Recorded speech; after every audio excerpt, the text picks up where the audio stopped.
excited. Now that we actually got set up, I feel like... Nerves just hit it. Really? Yeah. The nerves? The nerves just hit. Is it because there's someone else in the recording room, so it's like, it's not just you and I? I'm not just talking to you. Yeah, I have to talk to you too. Yeah. I also don't like the fact that I can look at myself in the mirror. I can't even look that direction because I have this tendency to stare at myself in mirrors and try and see if he moves when I don't, because it's just like I'm always afraid. Oh. Like what if my reflections... What is wrong with you? I don't know. I've always done it. I've always been like, I'm going to catch you one day. One day I'm going to catch you lacking. You always think there's like a portal on the other side of the mirror. Right? Because like, why is it some mirrors you can touch your like reflection, but other mirrors you can't?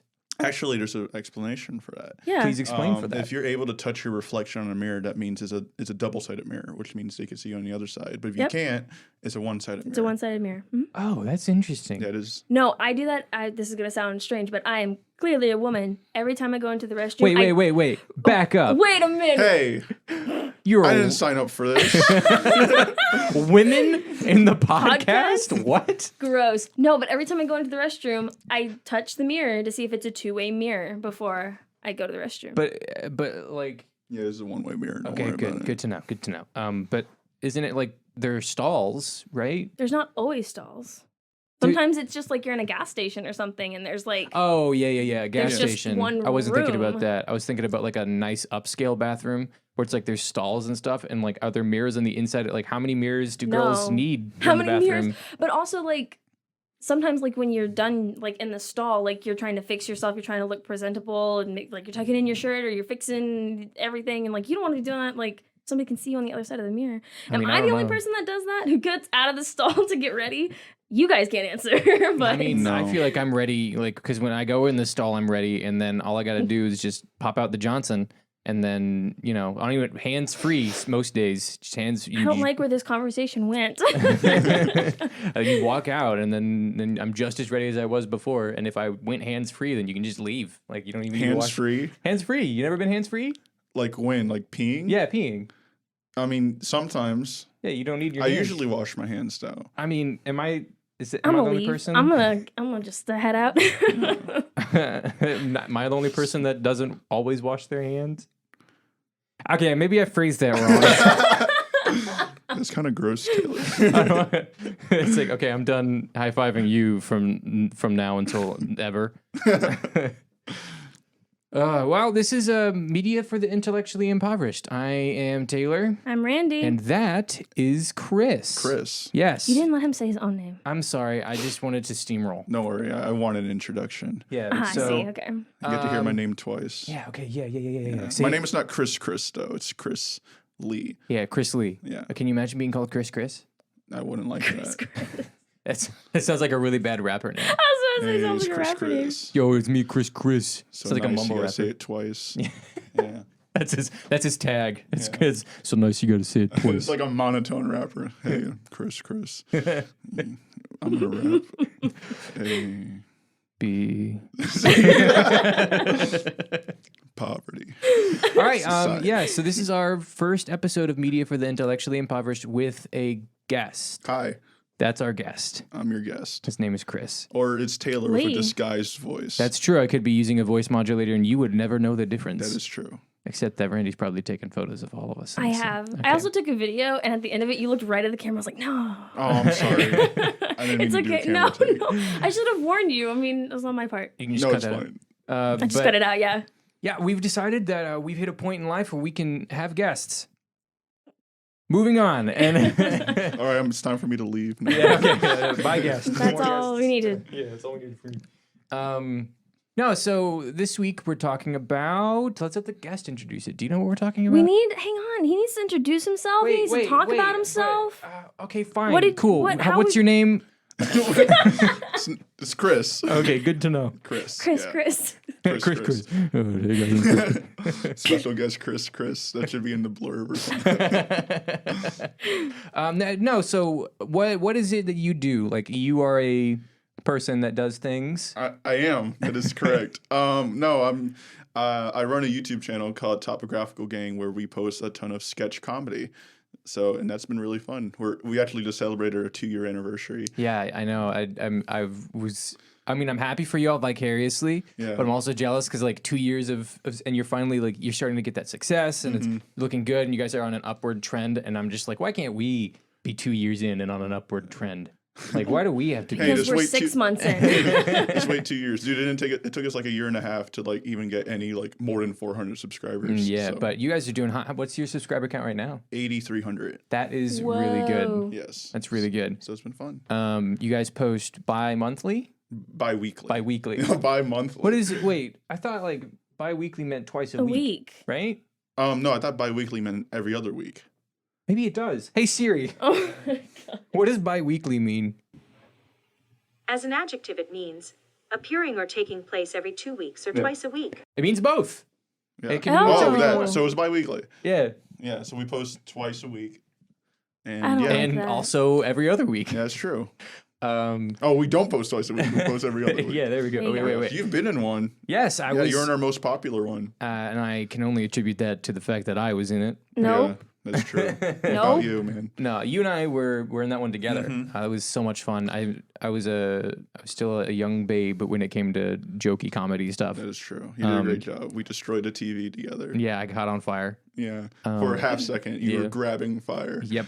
Yeah. So it's for those of you who haven't seen it, which is probably almost all of you, you can go watch it. Topographical Gang, and it's called "People Just Moving a TV." Two guys just moving a TV. Yeah, something like that. Yes. And it is me and him moving a TV, and Yeah. things go south. Yeah, that's true. It's great. Go up the count of the video. Also subscribe to Topographical Gang. Yes, please. Okay, cool. What was your rank in high school? My rank in high school. Yeah, Yes. just answer. I was 20%, I guess. I was What in was the your top- number? What number? I don't remember. It was in the top 20. How many people were in your class? Like 1,500. Oh, God. that's a lot of What's people. 1,500 divided by 5? 300. 300. Yeah, That's, what I was gonna say, 300. that's what I was going to say. So you were in the top 300. 300, yes. I know I Okay. graduated with Great. honors. Great. Yeah. No so- one cares. I know, no one cares. I was about to say that, like, why do you care about my rank in high school? I'm a Because junior in on our very college. first episode, when we introduced ourselves, for some reason we decided to talk about our rank in Rank high in school. high school. We Okay. decided that every person that comes on the podcast from now on Has has to to tell now us. tell their rank. Oh, Yeah. okay. What did you do in high school? I studied, I played football, and I took 1 year of film school in high school, but it sucked. So, Great. yeah. Moving on. Nobody cares. Yeah, no one cares. No, okay. Now, what are we talking about this week, Chris? We're talking about comedy. Yes, we are. Comedy. We don't know how this is going to work. So bear with us. It's fine, yeah. I'm just here to talk. It's like, yeah. So do you want to try going first? Do you want me to go first? I honestly, earlier today, I was trying to figure out who's going to go first because I can't remember who went first last time. I can't either. Let's just whoever feels more confident talking in front of a third person. Me it is. Cool, I'll pull out my notes. So I'll be It's not talking- like you guys have already steamrolled the conversation. I'll just let you guys keep going. Oh yeah, we'll keep going. So I'll be talking about the game Portal 2.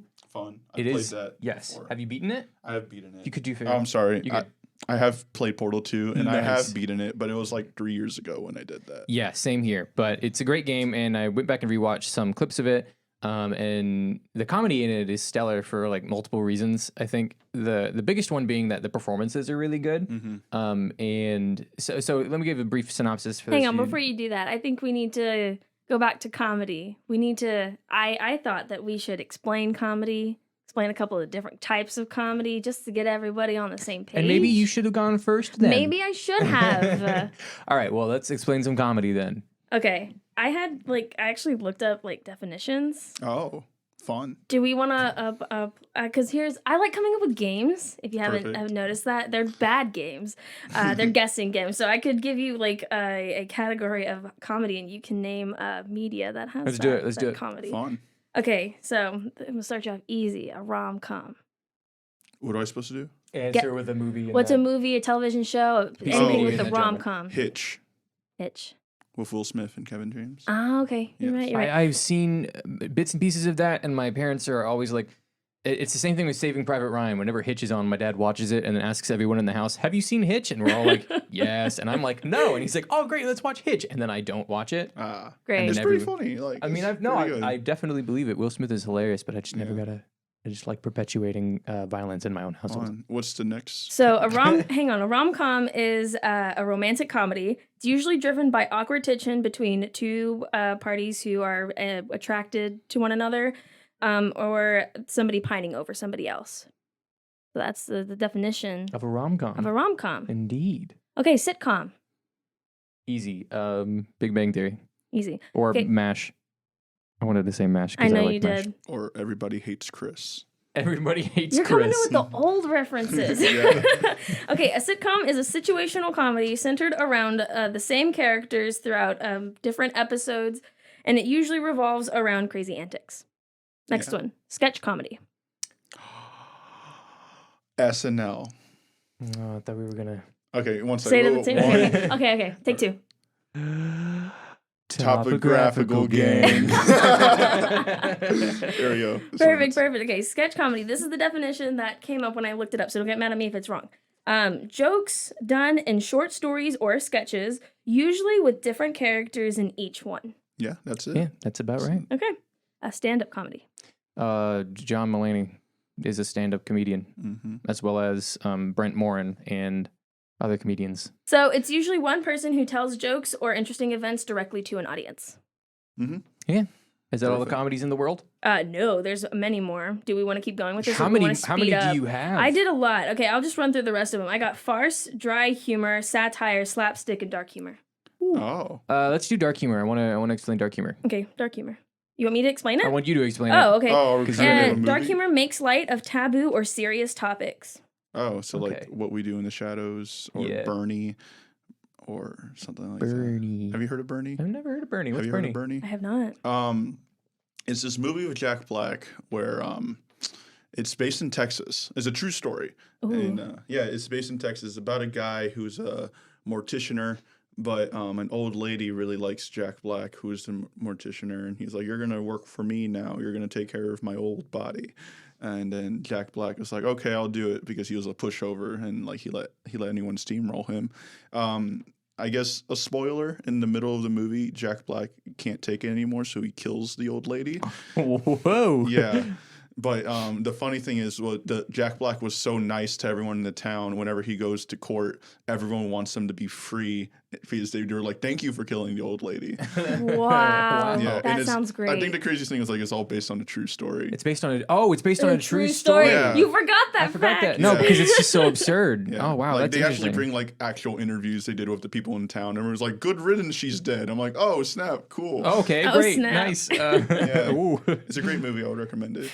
What was it? Bernie? Bernie with Jack Black and Matthew McConaughey. Matthew And- Ooh, McConaughey. Matthew McConaughey. Yeah, and there's anher person, a big name, but I forgot what her name was. It's the old lady.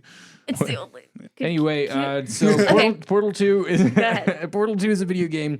The sequel to Portal. Wow, shocker. Whoa, really? In which you, the main character named Cher is.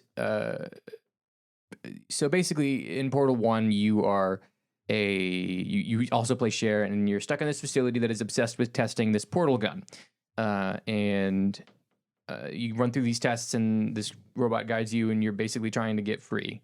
In Portal 2, you find out that you didn't end up getting free, and you wake up, and all the other test subjects are dead. It's just you, and after you had defeated GLaDOS, which is the robot villain that was the antagonist of the first game, you find her again, and you accidentally turn her back on, and then you are attempting to escape once again. And then from this point on, there's going to be some minor to major spoilers. It's not a very long game. It's I think it's $10 on Steam right now. So if you wanted, you could go play it and then come back, which I would recommend because it's hilarious and it's great. But so there's this character played by Stephen Merchant, who's kind of like the idiot, the comedic stupid foil. Mm-hmm. And his name is Wheatley. And so when you start the game, Wheatley was supposed to be taking care of all of the subjects, but he accidentally let them all die. And then he finds you, and he's like, "Oh, hello, you're alive. Oh, great." And where this game sort of really excels in comedy is its characters, because every single character has a very, very ripe and very interesting personality, except for the character you're playing. So your character is a total foil, says it literally nothing the entire game, and is the butt of more than half of the jokes. And so But every other character in the game is a robot and or like a pre-recorded voice that you're listening to. But they all have such outstanding personality and hilarious writing that it just that contrast is such an interesting and hilarious way to go about it. Like for instance, even the turrets. Like so, they're one of the obstacles in the game is turrets that will shoot you, and they're these tiny little robots that are like babies. And they just act like children and they scream all the time. And so it's great. And so whenever like one gets shot or one gets destroyed, it just wails like a baby. Oh no. And it's stuff like that. Stephen Merchant's character is hilarious. GLaDOS, the main antagonist, ends up becoming your sort of like sarcastic sidekick about maybe 45 minutes into the, not even like right past the tutorial. And she's a potato from then on, and her character is ridiculously dry and sarcastic and mean to you and makes fun of you, and it works really, really well with this character that is just not responding to anything because she can just dole out all of the mean, like you're an idiot kind of stuff, and with nothing against it, you know. And so I don't know where I was going with this. I don't know where you're going with it either, but I like where you're going. That's like where I'm Portal going. 2. Yeah, that's Portal. That's the whole bit. Yeah, so the devs really planned out a whole lot when it came to the comedy because every single sort of instance of you messing up or failing on each and every level has a line to make fun of you for it.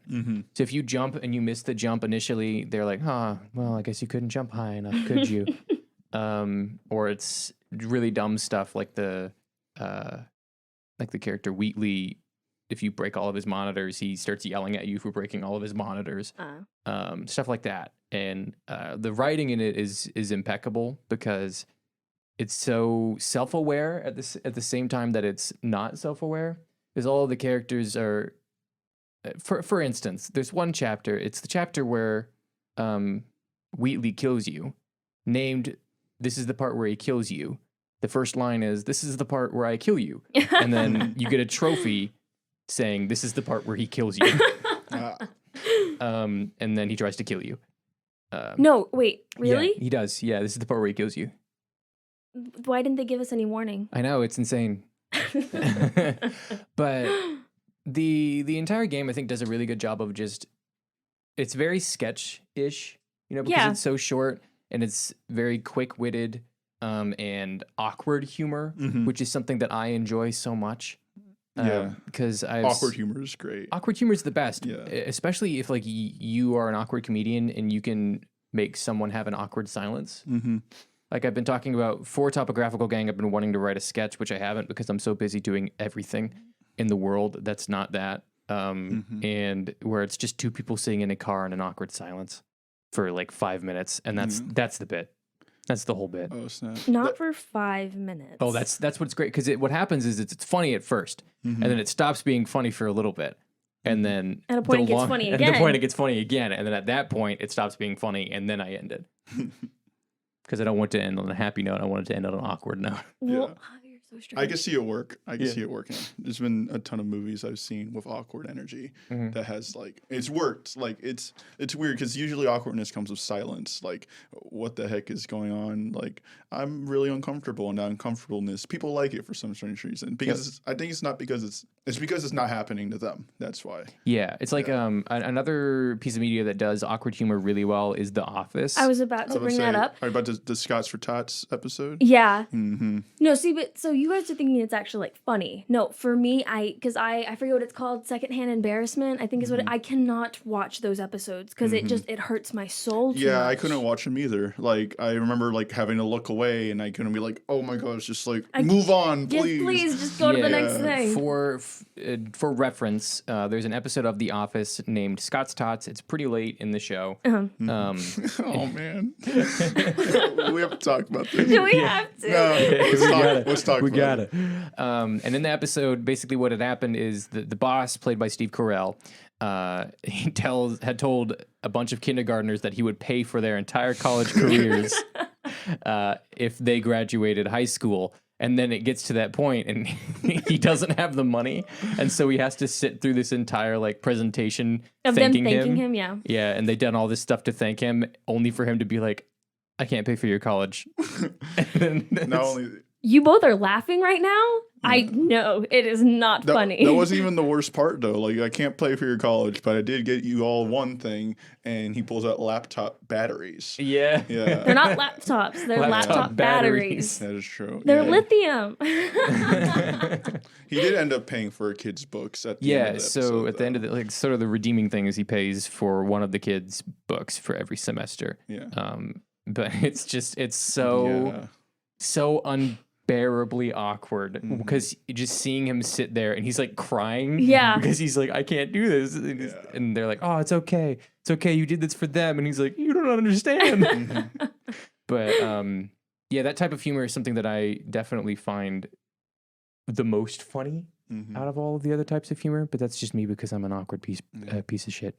Have you seen The Art of Self-Defense? No, you told me to watch that. Yes, that is full of, it's action, awkward humor. Those are the two things. That sounds like the perfect movie. Yes, it's great. The main character is Michael Cera, the king of awkward comedy. Oh, nice. Yes, and it's about a guy who gets bullied on the street, and then so in order to like toughen himself up, he joins a karate dojo, and he's not really good at karate. But there's a twist. I'm not gonna share it because I really want you to watch it. Okay. But like I recommend, if you watch it, I'll watch it with you again. I will do that. Okay. I really enjoyed it. Randaloni. They're having a moment over Sorry, there. just bro moment. Broman. It's a broman. I'll recommend it for you too. Okay. It's a good movie. But you didn't invite me to come watch it with you. though. You're not as cool as I'm sorry Yeah. to break it to you, but it's the cold hard truth is that I'm super cool and you're not cool, and he and I are both cool and you're not cool, and I'm kicking you off the podcast. So this is the episode where Chris replaces Randy in the podcast. I'll just head out then.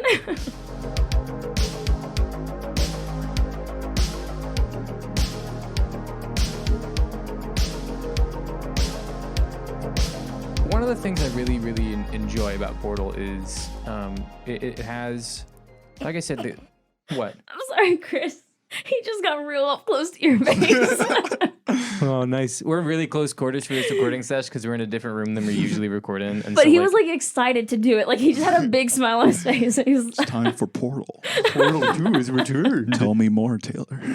Oh, Portal, please. What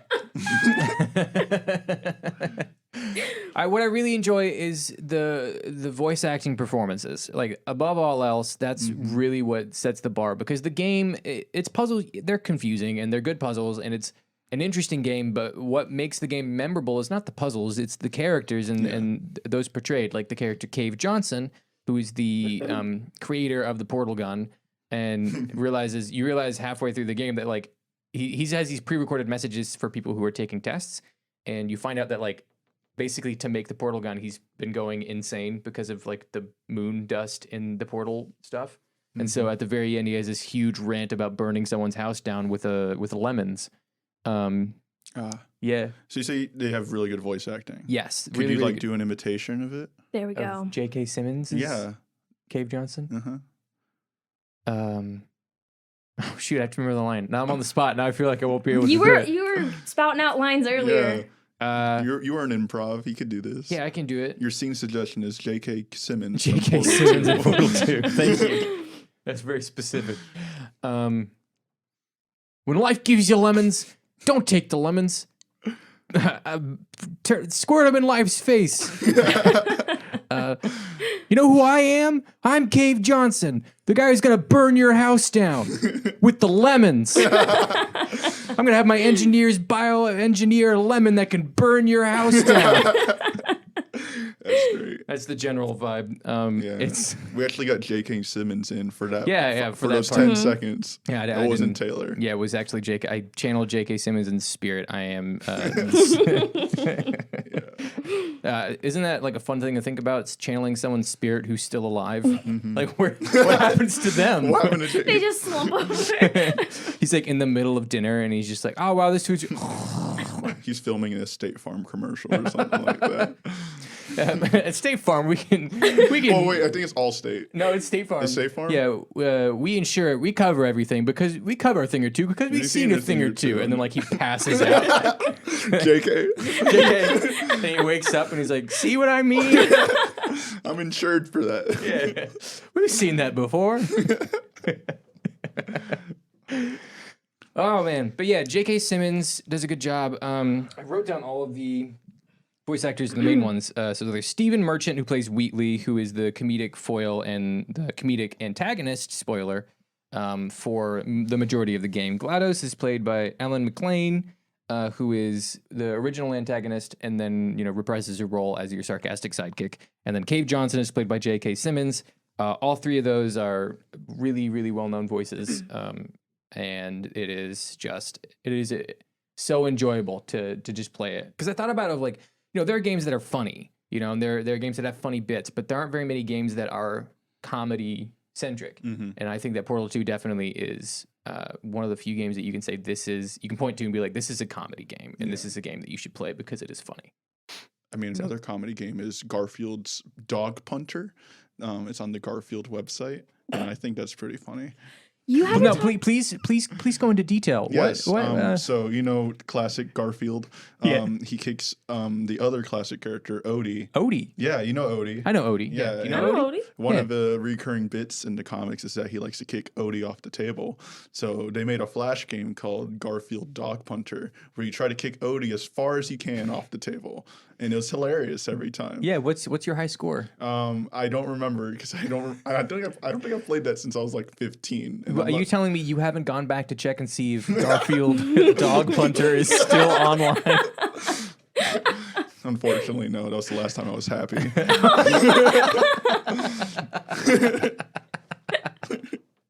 Boo. Yeah. I was just talking. I'm sorry, just to get off topic for a second, but I was talking to my boyfriend yesterday about the Scholastic Book Fair, and I told him back in like 8th grade, and I was like, "That was the last time I was happy," and he's like, "That's really sad." Dude, the book fair, that is the best part of being in school is going to the Scholastic Book Fair and getting way too many books that you will never read. Oh no, You never read. I read them all. Like all the Diary from Wimpy Kids. Oh, Mr. Smarty Pants over here knows how to read. You didn't read Diary from Wimpy Kid or anything I like did that? for a while, and then I hit like 13, and I was over all of the young adult novels, and I was like, I'm gonna read the cool novels, like Hatchet, which was a book that was in the young adult section of my library. I'm 20 years old, and I would still read those books. Diary of a Wimpy Kid? Yeah, Oh, yeah. 100%. Absolutely. Those are it's like they're really relatable when you're a kid. Then you're a teenager and you're like, "What is this?" And then you hit like 19 and you're like, "Well, these are so relatable." So great. Jeff Kinney's killing it. There was a while where, like, when I was like 10, when the books were like really popular and like only the first couple that came out, my parents for every Christmas and my birthday they would get me Diary of a Wimpy Kid books, and I always used to love them. But they're still coming out of them, and my parents were like still under the notion, like when I was like 18, and they're like, "You still like those books?" So I didn't actively ask for the books, but I would still get them like every single year. Would you still read them? I would read them. Oh, perfect. Yeah, definitely. how's That's he- the only reason I read them, though, is because my parents would still give me the books. I was like, all right, cool. And then one year I was like, would you rather get like a Diary of a Wimpy Kid book or like a gift card for Amazon? And I was like, gift card to Gift Amazon. card. Come on. Yeah, I know. How's but, like, Greg Heffley doing these days?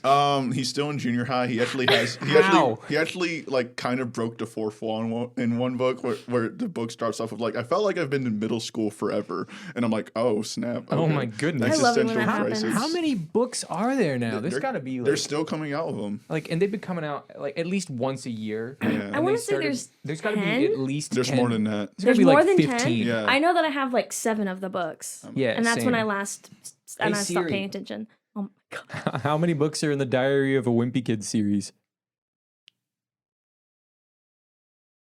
You suck. There's a list of books. Here we go. That's my face, I swear. Ah. 1, 2, 3, there's 15. I was 15. right Whoa. on the money. Yeah. On the money. Wait, The has the last- 15th one actually come out? Yes, oh, it came out has. in October 2020. Okay. Mm-hmm. Yeah. Diary Diary of of a Wimpy one Kid each Wimpy year. So 15? Yeah.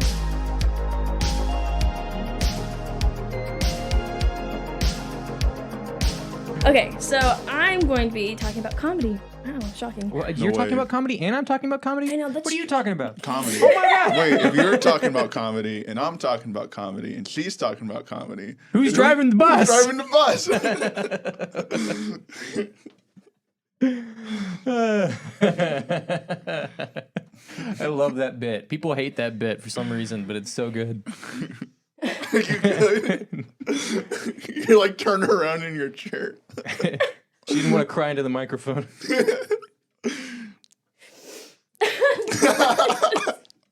It's not even the bus thing. That was really funny. It was the fact that you turned to Chris so fast. You're like, what are you talking? Like I was angry with him for coming to this. What are you talking about? Oh my god. It's a podcast of a guy who forgets he has a guest. What the hell are you talking? What are you doing here? What are you doing in my house? Oh boy. Oh my god. Randy's crying. Oh, you're actually crying. This is the first time you've cried on the podcast. No, it is not. This is the second time she's cried on the podcast. I don't remember the first. Oh man. That was great. Okay. Calm. I don't know how to segue into this, okay? But I'm just gonna say I'm gonna talk about Jojo Rabbit. Yes, I love that movie. It is my 11th favorite movie. Oh, my back just cracked way too many times for it to be safe. I might need to go to a chiropractor. So you've seen Jojo Rabbit? Have you seen Jojo Rabbit? Yes, I have. Okay, perfect. So this Hey, is we've all seen it. That's the It's- first time No. that I think we've ever had where everyone here has seen the piece of media. well, usually it's just the two of us. That's true. and that's really sad to think that we've never both I seen a think movie. that the only one I can remember is Swiss Army Man and Scott Pilgrim. Oh yeah, we both saw this. So Those are maybe both great So we'll have movies. an interesting actually discussion about this. It won't just be me Yes. talking. Please do your introduction because I have so much to say about that. Okay, movie. perfect. Usually I start off with a synopsis. Didn't write one of those because we had a lot of issues before we got here, and so I didn't have time to write a synopsis. Okay. It's about a small German boy who is Faja. A small German Nazi. Nazi boy, right? I was gonna Yes. say he was a Nazi fanatic. Yes. And he has Hitler as his imaginary friend, helping him through all of these different like life situations. Yes. And he discovers that there is a young Jew girl living in his house, and he must figure out who to be loyal to or who to save, I guess is the best way to explain it. Oh yeah, so that's my general synopsis of it. Time to dive into that media. Dive into the media. Name this segment. The JoJo segment. Great, perfect. Is that a JoJo reference? That's it. It is, in fact. But not the one you think.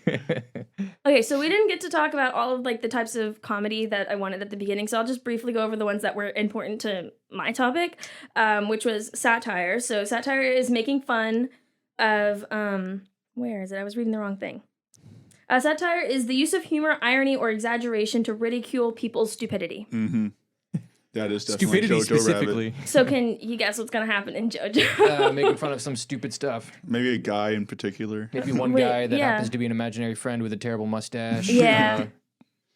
No, they're definitely making fun of Hitler. I also put you, and you can help, so we can have a discussion about this because I also put slapstick into the category, like it's humor. Yeah. Specifically just because of the way that Hitler acts. He acts like very extravagant. So slapstick comedy, it involves exaggerated physical activity and usually discussed as survivable pain. Yes. There's definitely a ton of instances in that movie. Like whenever the little kids are in a Nazi German camp and they're teaching them how to like use their knives. And there's one point in the movie where a kid like throws it against a tree, but it bounces off and like stabs Stabs it him back in the leg. And then the main character gets blown up by a grenade.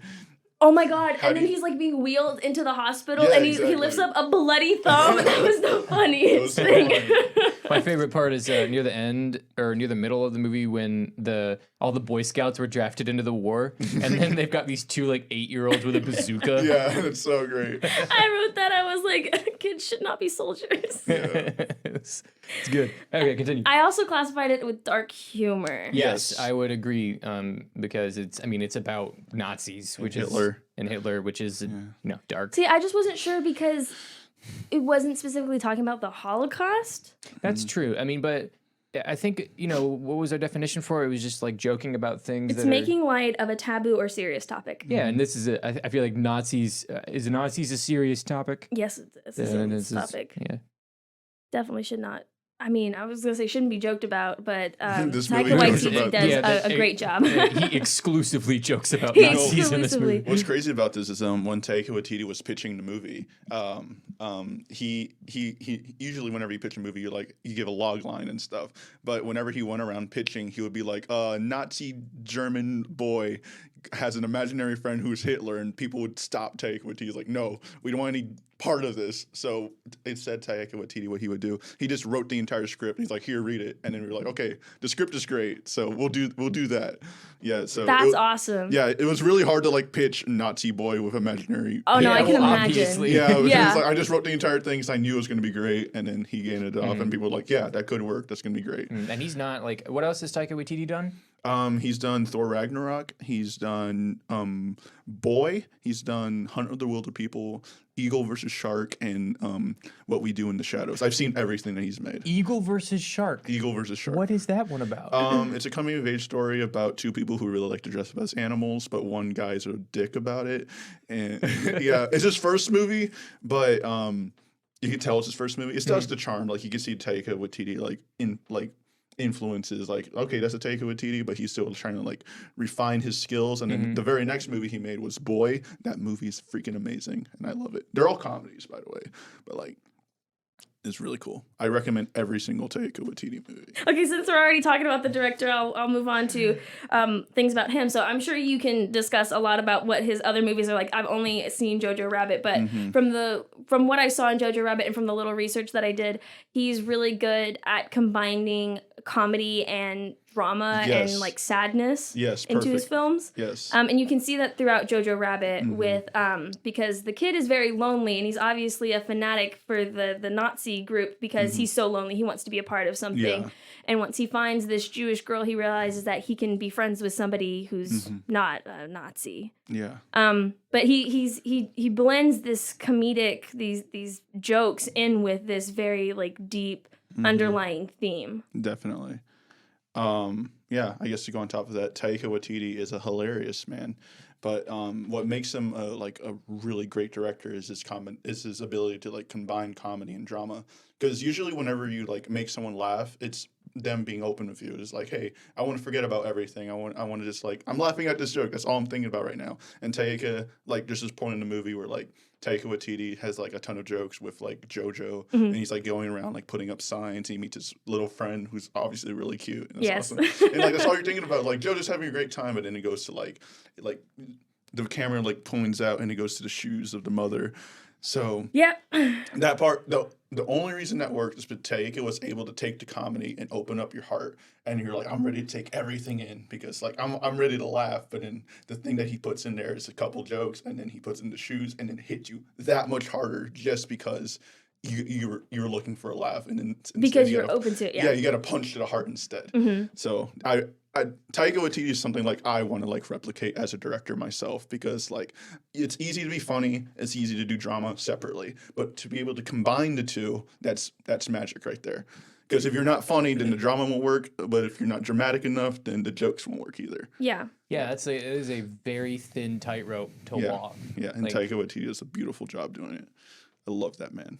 And I think the fact that he can do both of them, uplifts both of them, and that's something that I wrote because you have to have those lows so that the highs feel even higher. They feel great. Oh my gosh, yeah. The end of the movie, whenever they start dancing at the end, Yeah. I always get a warm feeling everywhere, and I start trying Yeah, to dance with it them was too. it was great. It's such a pure moment. This is a spoiler. The Nazis lost the World War II. No No way. freaking way! That was still hiding in the basement. Feels like we're hiding in a basement, honestly. Yeah, right now. But no, and then at the end of the film, he ends up choosing the Jewish girl over the Nazis, and they have this heartwarming moment where the Jewish girl gets to step outside for the first time in a very long time, and the first thing they do together is dance. The first thing she does is slap him. Well, yeah, Yeah. but That was then great. they dance. Oh my god, that was my favorite. But it's like you guys said, it's because this movie had such deep lows that such a simple moment can evoke such emotion, and that's there's something to be said about that ability and the ability to bring that out in people. The greatest thing about the dancing, the part was his mother dies obviously, but like the thing I was gonna say spoiler alert. We didn't warn anybody about that, but yeah. But like in the middle of the movie, they established that like the mother really liked to dance with the father. So and then they do that whole thing where like she puts on like the makeup on half the side to like look like the father. And then he's like, dance with me, Jojo, and that's a great moment. But then she dies. But then you like fast forward to like the end of the movie, and it's like Jojo found like another person to love and take care of. He found a reason to dance. Yeah, because he found a reason to when dance. he was with his mom, he was like, "Oh, that's dumb. Dancing's dumb." And then at the end, when he finally he finds somebody else that he can love and he can spend his time with and someone to take care of. He's like, I found my reason to dance. And it ends right there. And that's it, yeah. It's basically the whole part of like Jojo Rabbit, besides like making fun of Hitler and all that stuff, is finding companionship, finding like who is the person that you're going to dedicate like all your time and energy to. And it's magical whenever you find that person. In this case, it was a Jewish girl, and it's the last person he would ever get together with. I don't think they're like a couple. They're more like a brother and sister type of love. No, that's the thing, because he's like, I love you. And he's like, but I know that you love me like a little brother, but I love you. And I was like, oh no, just stop talking, stop it. And that's such a sweet and delicate moment too. Like even that, just be like, I know that you love me like a brother, right? But like I love you, and because like that's such a raw emotion for some people to. Oh yeah, you know, No, and it's so relatable, and it fits so well, and it's so hard to express like true love to someone else that whenever you see it on a movie screen, you can't help but like feel a little bit a part of yourself in that too. That's like that's something everyone desires, every basic human, you know. Yeah. Yeah. And I think that it does. There's a few, maybe I haven't seen enough movies, but there are a few movies and television shows that I think really explain like love well. Because I feel like that's something you see in like, we're talking about comedy, but I'm gonna go off on love for a little bit. Should have talked about this last week. But it's something where it's really hard to explain. Like I know that I've like questioned it, and you see it in movies and television shows where people are like, what is love? Like, how do you define love? And there's very few movies or pieces of media that I think do it well. I think Jojo did it really well. About it's not just like this infatuation. It's like that you genuinely care for this person. You genuinely like want this person to live and be happy. And I also like the fact that they incorporated like you feel butterflies in your tummy, and then there's like an image of butterflies like on top of his stomach. I love that. The other thing that I thought, another show that I think explains it really well is How I Met Your Mother. Either of you? Like, I haven't seen it. Neither have I. Okay, well, great. At the end, Great. I'm gonna talk about it anyways. no, I won't spoil it because it's a big spoiler. Wait, question: Does he meet the mother? He does. I can't believe that's what kept me engaged in that show, is because I had to know who the mother was. But at the end, he's talking about what love is, and he goes on this whole monologue about it, and I wish I could repeat it. I used to know it, but he talks about how love doesn't make sense, because if it made sense, it wouldn't be love. That's true. And I love that so much. Anyways. It's crazy. Wait, before we move on, have you ever seen the movie Her?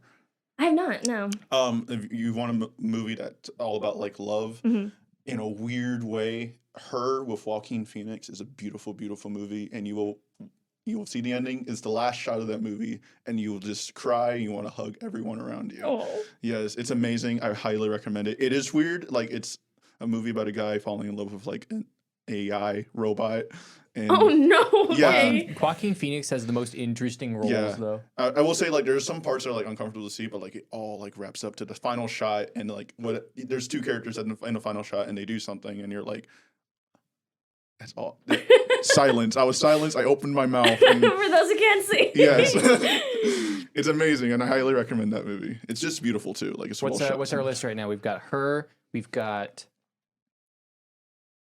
Her. If you haven't seen Jojo Rabbit, I recommended Bernie in the beginning. That was the one that you recommended. That was it. Bernie's a great movie too. Okay.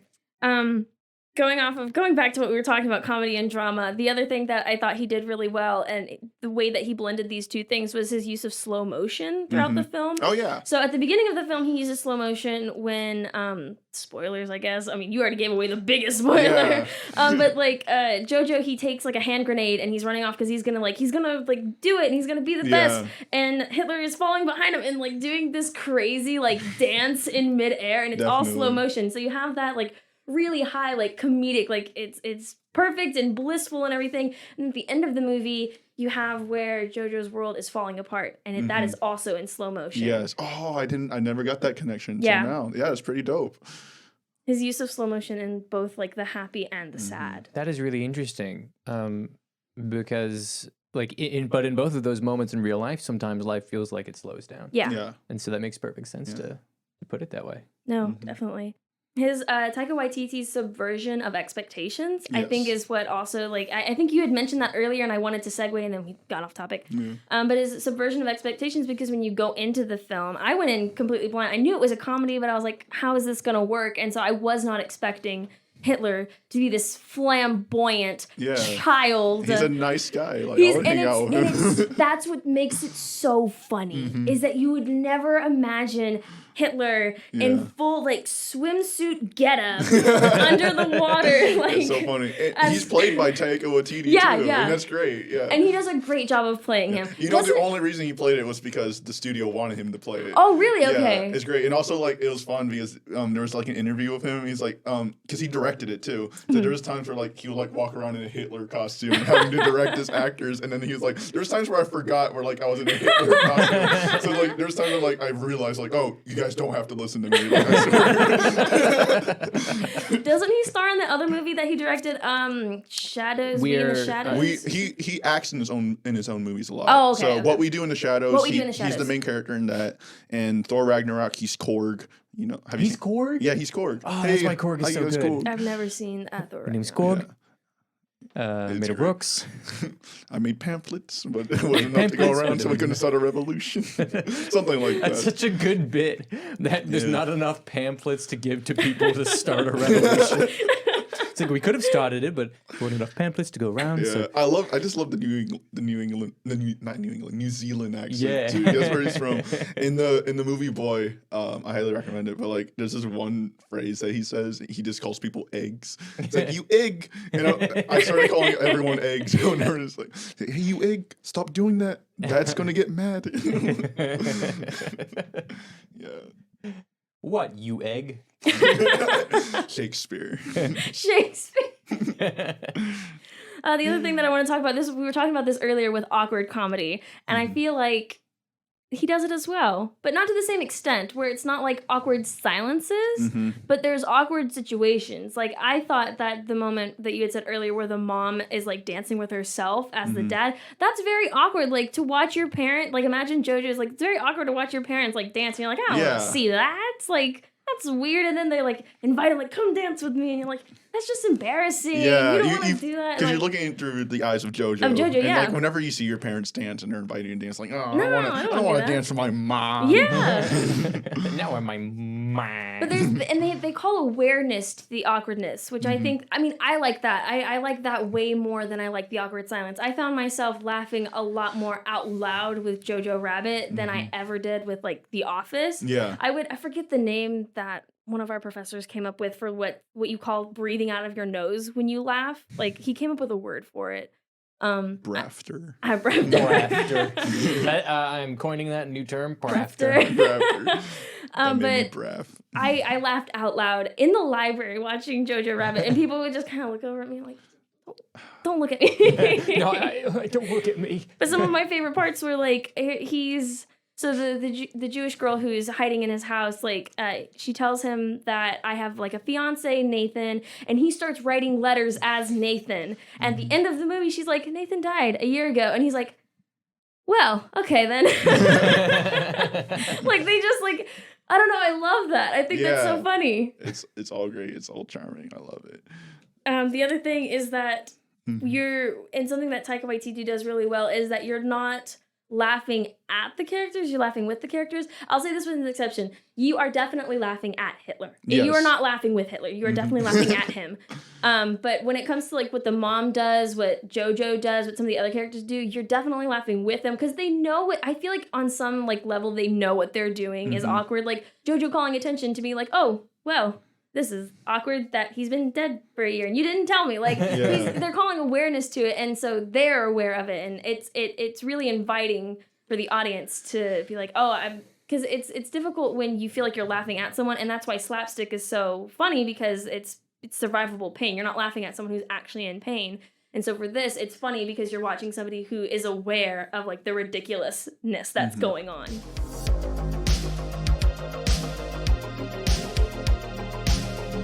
let's move on to recommendations. Okay. Move on. So fun.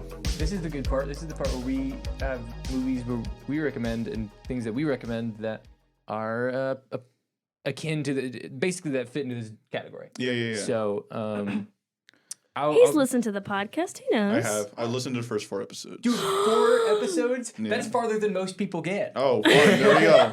Yeah. Oh, they know. They're listening to Actually, they're not. No, I listened to it while I was at work. So. Yeah, so I'll go first. A game that I think really also fits into the comedy is Borderlands 2. Mm-hmm. It's more slapstick, I would say, and it's just absurd comedy. Like, is Borderlands 2? I don't even know how to describe the plot. You're a guy called a Vault Dweller. No, that's Fallout. Basically, it's just a dungeoning shooter type game. It's meant to be played with friends, and the characters are just outrageous, and the story is just outrageous, and I have no way to describe it other than just go play it. It's typically not super expensive on Steam, but what makes it so funny is how absurd it is, and just the crazy things. Like, there's this gun in the game that is called the Bang, and every time you shoot it, it goes bang, bang, bang, bang, bang, bang, bang, bang, bang, and that's the sound it makes when it shoots. That's funny. There's another sniper rifle that every time you get a good shot, it insults you. It says, actually, I corrected that for you. Mm-hmm. There's a character in the game called Shooty McShootface whose sole purpose is to be shot in the face until killed. Oh my god. There's an entire quest devoted to shooting Shooty McShootface. Just stuff like that. It's just so absurd, so out there. Like, everyone says really crazy things all the time, and it's just like off the wall. And it's enjoyable. Its gameplay is smooth. It's clean. It's polished, and you know, it's just a fun time. I say get it, but it's fun to play alone. But it's more fun to play with friends. Every game's more fun to play with friends, I guess. So yeah, Borderlands 2, go for it. Someone. I'm looking back and forth. I don't know who to pass the baton to. Let's have Chris. You go. Chris go. Okay, cool. I'll recommend a game. It's called Yeah, I'll recommend a game. It's called the Stanley Parable. I don't know if you guys have ever heard of it. I have. I've watched somebody play it. That's really funny. Yeah, I watched someone play it. I think I watched Markiplier play it or something like that. And then someone more popular than both. then I was like 18 whenever I did it. But like I actually recently replayed it again, and I find it really funny. It's like you're a guy named Stanley, and like you wake up and the narrator tells you like you're at work, and then all of a sudden there's like 2 doors, and the narrator's like, then Stanley went on the door on the left, but then like you could choose to go on the door on the right. So it's basically like a narrator battle, and it's so funny and like clever. All the writing is great, and apparently they're going to come out with an update soon. So that's awesome. That's I love when games get an update like way too long after they've been out. Yeah, it's been out for like since 2015. So yeah, 7 years later, 6 years later. Yeah, they're finally coming out. Yeah, so Stanley Parable, it's a great game. I recommend that. All right, Randalloni. Okay, I'm going to recommend a TV show, which nobody's ever going to actually watch because TV shows are too long. But if you're looking for a new TV show, you should watch New Girl. Have either of you watched New Girl? Nope. I'm glad I didn't talk about it then because you didn't know anything about it. Yes. So it's about this new girl. What? It's about this girl, Jessica Day, and she's just been dumped by her boyfriend, and she moves in with these 3 guys in a loft apartment in, I want to say Los Angeles. It's not New York, in Los Angeles. And you can imagine the kind of hijinks they get up to with a female living with 3 boys. One of the guys, his name is Nick. He is an old man in a 30-year-old body, and he's just like his bartender. He wanted to be a lawyer, but he's a bartender. Yeah, this one guy who's like a freaking OCD douchebag. Yeah. That's his personality. I mean, basically... And he's Schmidt. He's my favorite character because he's just so outrageous with what he says. And then the last one is Winston, and he is a ex-basketball player trying to find his new career. That's his personality? Yeah. I mean, yeah, that's their personalities. No, I'm okay with that. Where does the comedy come in? Like, what kind of comedy do you think it is? Sitcom. Situational comedy. That's what that stands for? Sitcom stands for I didn't know that. I situational. didn't know that either. Sitcom stands for situational comedy. Dang, my whole world has been. I can learn something Because new every day. Each episode revolves around A new situation. A new situation. What? No way. That's crazy. Yeah. All right, Chris, where can we find you on social medias if you want to say? Follow us on Topographical Gang on YouTube. Just look up Topographical Gang, and then on Instagram it's also Topographical Gang, and on Twitter it's also Topographical Gang. Wow, you made it really consolidated, just Yeah. like us. Yeah, basically, yeah, we're the same everywhere. If you find me on my personal, it's really easy to. I guess you could follow me, but I don't care about that. All right. And yeah, that's basically it. Okay. Cool. Well, this has been Media for the Intellectually Impoverished. Thanks for joining us on this intellectual journey. We'll catch you guys in the next one. Goodbye. Bye. Do you have like a goodbye song? You should. Yeah, we do. Goodbye. We don't sing it. It's Oh.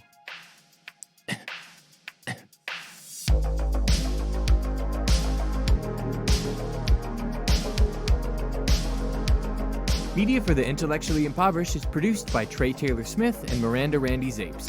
Follow us on Instagram and Twitter at MFTII Podcast or email us at mftiipodcast@gmail.com. That's MFT 2 Eyes Podcast.